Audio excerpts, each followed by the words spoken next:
सभी भक्तजनों को जय श्री कृष्ण। श्री मैत्रेय जी ने कहा, विदुर जी, जब उसने हाथ जोड़कर पूछा, भगवन मैं क्या करूं?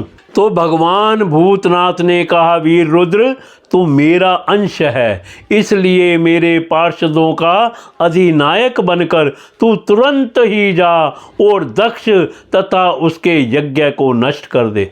प्यारे विदुर जी, जब देवाधिदेव भगवान शंकर ने क्रोध में भरकर ऐसी आज्ञा दी, तब वीरभद्र उनकी परिक्रमा करके चलने को तैयार हो गए। उस समय उन्हें ऐसा मालूम होने लगा कि मेरे वेग का सामना करने वाला संसार में कोई नहीं है और मैं बड़े से बड़े वीर का भी वेग सहन कर सकता हूँ।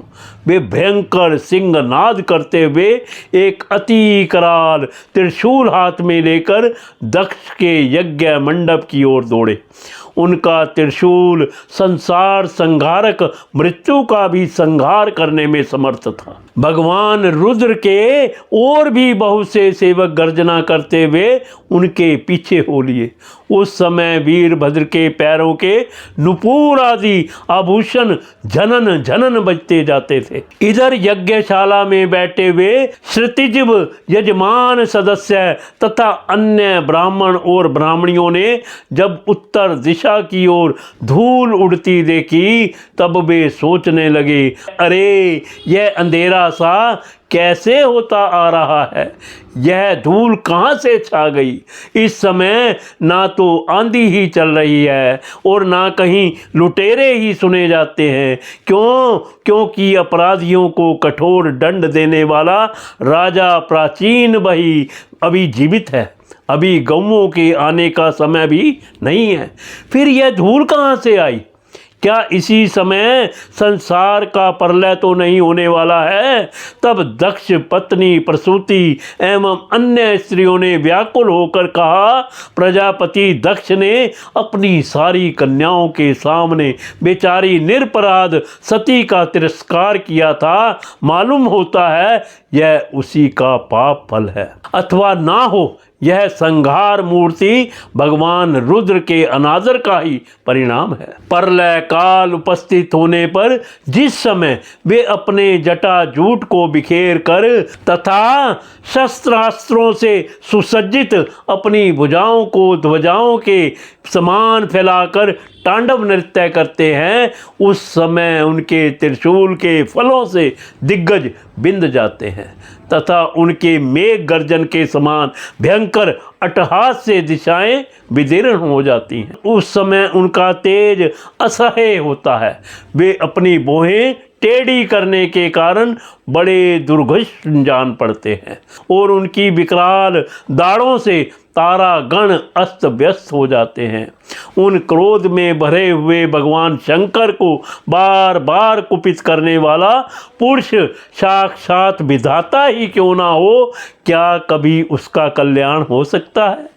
जो लोग महात्मा दक्ष के यज्ञ में बैठे थे, वे भय के कारण एक दूसरे की ओर कातर दृष्टि से निहारते हुए ऐसे ही तरह तरह की बातें कर रहे थे कि इतने में ही आकाश और पृथ्वी में सब ओर सहस्त्रों भयंकर उत्पात होने लगे।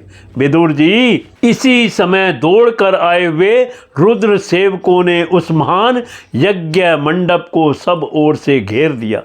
वे सब तरह तरह के अस्त्र शस्त्र लिए हुए थे।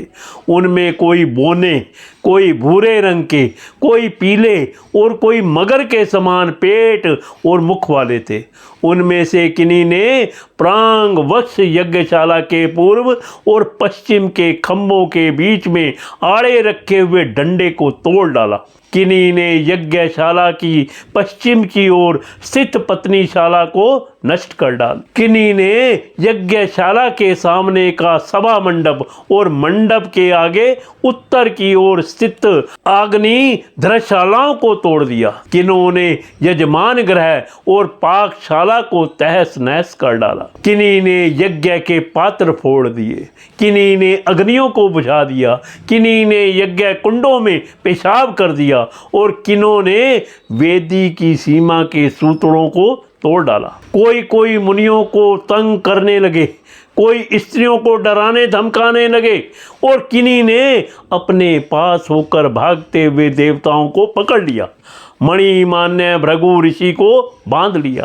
वीरभद्र ने प्रजापति दक्ष को कैद कर लिया तथा चंडीश ने पूषा को और नंदीश्वर ने भग देवताओं को पकड़ लिया।